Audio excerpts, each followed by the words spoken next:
Hello, third graders. It's Mr. Renner here coming to you again with another lesson from my wonderful, beautiful office slash kitchen slash dining room. It is so convenient, but also so weird to work from home.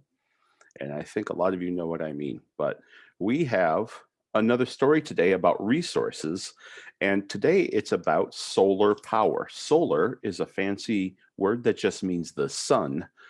Did you know that you can make electricity from the sun? It is an important resource for because plants need it to live, as you learned in science, but you can also make electricity from it. And let's find out how we can also use the sun's power as a resource. Okay, let's get started. You can turn your book to page 512. This is a journal, and when we talk about things being a journal, it is sort of like a diary, but it doesn't have to happen every day. And you don't talk about everything that happens in a day, you only talk about one thing. So, in this case, Racing with the Sun by Richard King, they're going to be talking about a way of using solar power, racing with the sun. The North American Solar Challenge is a competition to design cars and race them from Texas all the way to Canada. But these are not ordinary cars. They do not run on gasoline. All the cars in the race are powered by energy from the sun. I work for the Department of Energy. I am keeping a journal of the race. My journal will tell all about these cars and the talented people who race them. So we just learned something interesting about the resource of solar power, about the sun. They invented these cars. There it is. They invented a car that doesn't need gasoline to run, and they raced that car all the way to Canada. Topeka, Kansas, May 16th. Today, I met some of the teams that will be racing. I also got to see their new cars for the first time. This year, there will be teams from 20 colleges and universities. Students have spent the last 2 years building their cars. I stare in amazement at the designs. What can these cars achieve? I'll soon find out. Look at that. There she is in a car. That is a car that she's getting ready to learn how to drive. Isn't that amazing? And these people with the yellow shirts all helped build that car. Austin, Texas, July 17. Yep, Austin, Texas, July 17. And they're off. Today, the race began. Despite some clouds, the race start was great.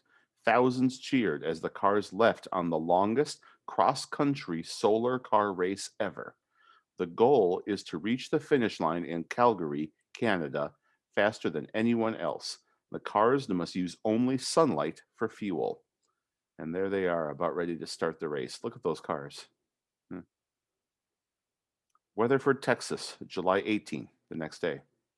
The excitement is growing. Starting today, each team must try to drive as far as it can for several days in a row. Yesterday was easy. Each team drove 212 miles in 4 to 6 hours. Many cars had energy left to drive even farther. Today, teams begin the part of the race that is more than 2,000 miles long.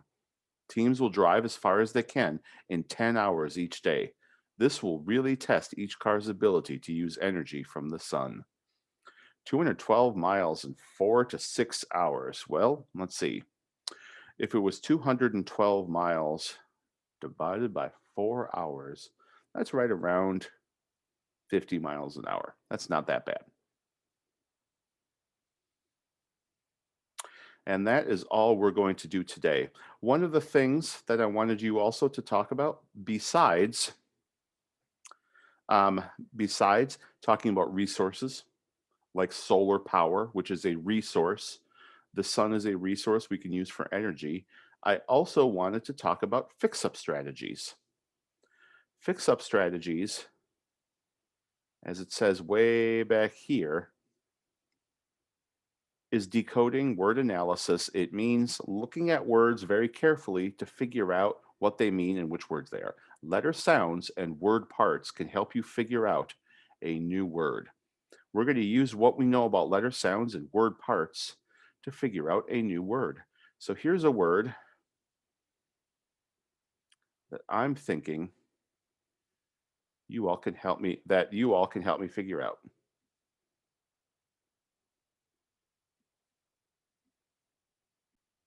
Okay, here we are. I had to find which screen it was on at first. There are two words that I am hoping you can help me with. All right, and they are